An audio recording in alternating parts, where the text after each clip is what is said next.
Hello friends, welcome to my another blog. আজ 23শে জানুয়ারি শুক্রবার, আর আজ হচ্ছে সরস্বতী পুজো।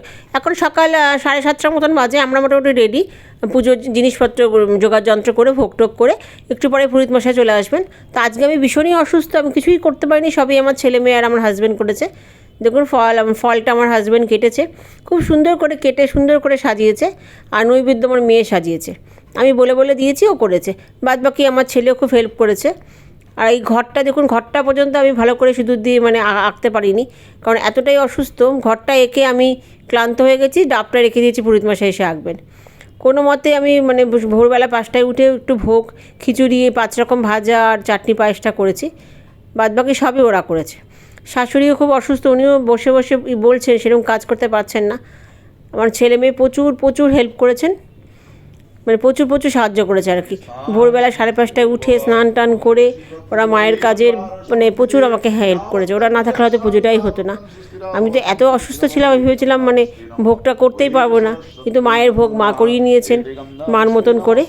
ছোটো খুঁটিনাটি আছে এখানে, যেমন 5টা গোটা ফলের জায়গায় 6টা ফল হয়ে গেছে, কাটার জায়গায় 4টে ফল হয়ে গেছে, এরকম ছোটো ভুল আছে। তারপরে দোয়াতের মধ্যে নারকেল গুলটা দেওয়া হয়নি। আসলে ওরাই বা কী করে জানবে ওদের না বলে দিলে। আর আমি এতটাই অসুস্থ যে আমি বলারও ক্ষমতা ছিল না। কোনো মতে ভোগটা করে এসে আমি শুয়ে পড়েছি। তো পুরোহিত মশাই এসেছেন, এখন উনিই সব ঠিকঠাক করে নিচ্ছেন। ভেবেছিলাম এবার ভালো করে একটু পুজো করব, কিন্তু শরীর খারাপের জন্য আর হলো না। যাই হোক, তো পুজো মা নিজেই করিয়ে নিচ্ছেন। আর ছোটো যে ভুল ত্রুটি হয়েছে, আশা করি মা ক্ষমা করে দেবেন।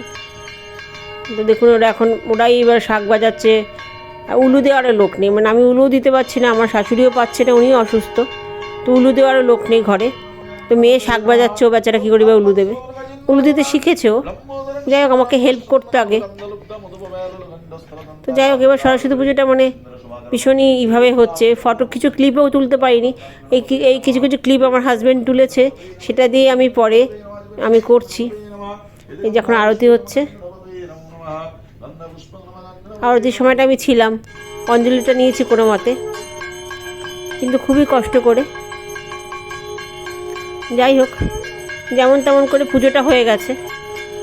ভুল ত্রুটি তো থাকবেই, ওরা নবীশ, ওরা কিছুই জানেন না। তো এই নৈবেদ্যটা খুব সুন্দর করে আমার মেয়ে সাজিয়েছে, এটা দেখে আমার মনটা খুবই ভরে গেছিলো। আর ভোগটা তো আমিই করে দিয়েছি, এনেছে আমার ছেলে। আমার ছেলে অনেক হেল্প করেছে, ওর বাবা সুন্দর করে ফল কেটে দিয়েছে। এরকম ছোটোখাটো কাজ ওরা 3জন মিলে করেছে। আর কিছু আমার শাশুড়ি ইনস্ট্রাকশন দিয়েছে, উনিও অসুস্থ, উনিও সেরকম কিছু কাজ করতে পারেননি।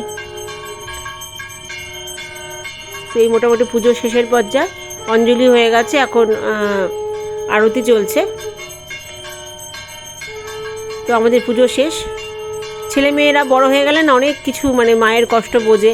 আজকেই বুঝলাম যে আমার ছেলে মেয়ে সত্যিই বড় হয়ে গেছে। আমাকে বকা দিয়ে ওরা বসিয়ে রাখছে, সব কাজ হাত থেকে টেনে টেনে করে নিচ্ছে। সত্যি ওরা বড় হয়ে গেছে। তো এই ছিল আমার এই বছরের সরস্বতী পুজো। খুবই সাদামাটাভাবে, ছোটোখাটো হয়ে, ছোটো অনেক ভুল হয়েছে। মাকে বলবো, মা যেন নিজ গুণে ক্ষমা করে নিন। এই আমার সরস্বতী মা। তো কেমন লাগলো ব্লগটা? খুবই সাদামাটা ছোটোখাটো পুজো। সব সুস্থ থাকলে মাকে কথা দিয়েছি আমি, সামনের বছর খুব ভালো করে মার পুজো করব। আমরা সবাই সুস্থ যেন থাকি, সবার যেন মা মঙ্গল করুক। তো আজকে এই পর্যন্তই। অন্য কোনো দিন অন্য কোনো ব্লগে আপনাদের সাথে আবার দেখা হবে। নমস্কার।